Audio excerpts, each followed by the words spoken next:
Hello everyone, welcome to Sanmarg classes. ನಾವು LBA ಆಹಾರ ಸಂಪನ್ಮೂಲಗಳಲ್ಲಿ ಸುಧಾರಣೆ ಪಾಠದ ಪ್ರಶ್ನೆ ಉತ್ತರಗಳನ್ನು ಉತ್ತರಿಸುತ್ತಿದ್ದೇನೆ. ಪ್ರಶ್ನೆ 40.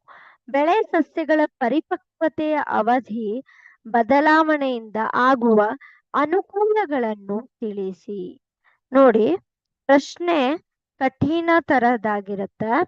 ನೋಡಿ, ಬೆಳೆ ಸಸ್ಯಗಳ ಪರಿಪಕ್ವತೆ ಅಂದ್ರೆ ಇದು ಬೆಳೆದು ಯಾವಾಗ ಕಟಾವಿಗೆ ಬರುತ್ತೋ ಆ ಪಕ್ವತೆಯ ಅವಧಿಯ ಬಗ್ಗೆ ಇಲ್ಲಿ ಅವರು ಪ್ರಶ್ನೆಯನ್ನು ಕೇಳಿದ್ದಾರೆ. ನೋಡಿ, ಈ ಅವಧಿ ಕಡಿಮೆ ಆಗುವುದರಿಂದ ಏನು ಲಾಭ ಆಗ್ಬೋದು? ಈ ಅವಧಿಯ ಬದಲಾವಣೆ ಅಂದ್ರೆ ಕಡಿಮೆ ಆಗುವುದು, ಅದರಿಂದ ಏನ್ ಲಾಭ ಆಗ್ಬೋದು? ನೋಡಿ, ಮೊದಲನೇದಾಗಿ ಆರ್ಥಿಕವಾಗಿ ಲಾಭವಾಗಿರುತ್ತೆ.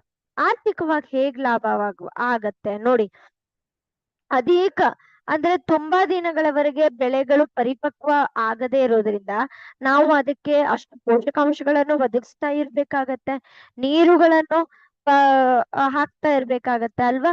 ಸೊ ಆದ್ದರಿಂದ ಇದು ಆರ್ಥಿಕವಾಗಿ ನಷ್ಟವನ್ನು ಉಂಟು ಮಾಡುತ್ತೆ.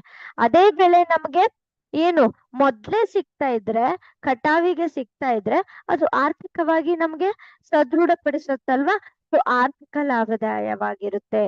ಅದಲ್ಲದೆ ನಾವು ಇದು ಅವಧಿ ಕಡಿಮೆ ಆಗುವುದರಿಂದ 2 ವರ್ಷಗಳಲ್ಲಿ ಹಲವು ಬಾರಿ ಬೆಳೆಗಳನ್ನು ಬೆಳೆಯಬಹುದು ಅಲ್ವಾ. ಸೊ ನೋಡಿ, ಒಂದು ಬೆಳೆ ಸುಮಾರು 9 ತಿಂಗಳು ತಗೊಂಡ್ರೆ ಆಲ್ಮೋಸ್ಟ್ 1 ವರ್ಷ ಅದರಲ್ಲೇ ಹೋಗ್ಬಿಡತ್ತಲ್ವಾ.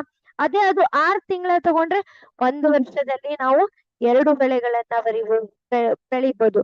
ಅದಕ್ಕೆ ಇದು ಏನಾಗತ್ತೆ, ತುಂಬಾ ಅವಧಿ ಕಡಿಮೆ ಆಗುವುದರಿಂದ ಪರಿಪಕ್ವತೆ ಅವಧಿಯ ಬದಲಾವಣೆಯಿಂದ ನಮಗೆ ಹಲವು ಬಾರಿ ಬೆಳೆಗಳನ್ನು ಬೆಳೆಯಬಹುದು. ಅಲ್ಲದೆ ಉತ್ಪಾದನಾ ವೆಚ್ಚ ಕಡಿಮೆ ಆಗುತ್ತದೆ. ಹೌದು, ಈ ಬೆಳೆಯನ್ನ ಬೆಳೆಯಕ್ಕೆ ನಾವು ಗೊಬ್ಬರಗಳನ್ನ ಹಾಕಬೇಕು, ನೀರನ್ನ ಹಾಕ್ಬೇಕು. ಅದಲ್ಲದೆ ಅದಕ್ಕೆ ಬೇಕಾದ ಹಲವಾರು ಸಾಮಗ್ರಿಗಳನ್ನ ನಾವು ತರಬೇಕಾಗತ್ತೆ ಅಲ್ವಾ, ಬೀಜಗಳಾಗಿರ್ಬೋದು ಎಲ್ಲವೂ. ಸೊ ಆ ಉತ್ಪಾದನಾ ವೆಚ್ಚ ಕೂಡ ಕಡಿಮೆ ಆಗುತ್ತೆ, ಇಳುವರಿ ಜಾಸ್ತಿ ಆಗಿರತ್ತೆ ನಮ್ಗೆ. ಕೊಯ್ಲಿನ ಪ್ರಕ್ರಿಯೆ ಸುಲಭಗೊಳಿಸುತ್ತದೆ. ನೋಡಿ, 2 ಸಲ ಹಾಕೋದ್ರಿಂದ ನಮ್ಗೆ 2 ಒಂದೇ ಅವಧಿಯಲ್ಲಿ ಸಿಗ್ಬೇಕಾದ್ರೆ ಒಂದೇ ಸಲ ನಾವು ಕೊಯ್ಲನ್ನ ನಾವು ಮುಗಿಸಿಕೊಳ್ಳಬಹುದು ಅಲ್ವಾ. ಸೊ 3 ತಿಂಗಳಿಗೆ ಅದು ಬೆಳೆ ನಮ್ಗೆ ಕಟಾವಿಗೆ ಸಿಗ್ತಾ ಇದೆ ಅಂದ್ರೆ ನಾವು ಕೊಯ್ಲಿನ ಪ್ರಕ್ರಿಯೆ ಕೂಡ ತುಂಬಾ ಸುಲಭವಾಗಿ ಮಾಡ್ಕೊಳ್ಳು. ಅದಲ್ಲದೆ ಕೊಯ್ಲಿನ ಸಮಯದಲ್ಲಾಗುವ ಬೆಳೆ ನಷ್ಟವನ್ನು ಕಡಿಮೆಗೊಳಿಸಬಹುದು. ಅಂದ್ರೆ ನೋಡಿ, ತುಂಬಾ ದಿನಗಳವರೆಗೆ ಬೆಳೆ ಹಾಗೆ ಪರಿಪಕ್ವತೆ ಆಗ್ಲಿ ಹೇಳ್ಬಿಟ್ರೆ ಅದರ ಕಾಟವನ್ನ ನಾವು ಕೀಟಗಳ ಕಾಟವನ್ನ ತಡೆದುಕೊಳ್ಬೇಕು, ಪ್ರಾಣಿಗಳ ಕಾಟವನ್ನ ತಡೆದುಕೊಳ್ಬೇಕು. ಆದ್ರಿಂದ ಎಷ್ಟೊಂದು ಬೆಳೆ ನಷ್ಟವಾಗುವ ಸಾಧ್ಯತೆ ಇರತ್ತಲ್ವಾ. ಬಟ್ ಈ ಕೊಯ್ಲಿನ ಪರಿಪಕ್ವತೆ ಅಧಿಕ ಅವಧಿ ಬದಲಾವಣೆ ಆಗೋದ್ರಿಂದ ನಮ್ಗೆ ಆತರ ನಷ್ಟಗಳನ್ನು ಅನುಭವಿಸುವುದು ಕೂಡ ನಮ್ಗೆ ಏನಾಗತ್ತೆ, ಕಡಿಮೆ ಆಗತ್ತೆ. ಆಯ್ತಾ. ಸೊ ಇದಿಷ್ಟು ಏನು ಅನುಕೂಲಗಳು ಪರಿಪಕ್ವತೆಯ ಅವಧಿ ಬದಲಾವಣೆಯಿಂದ.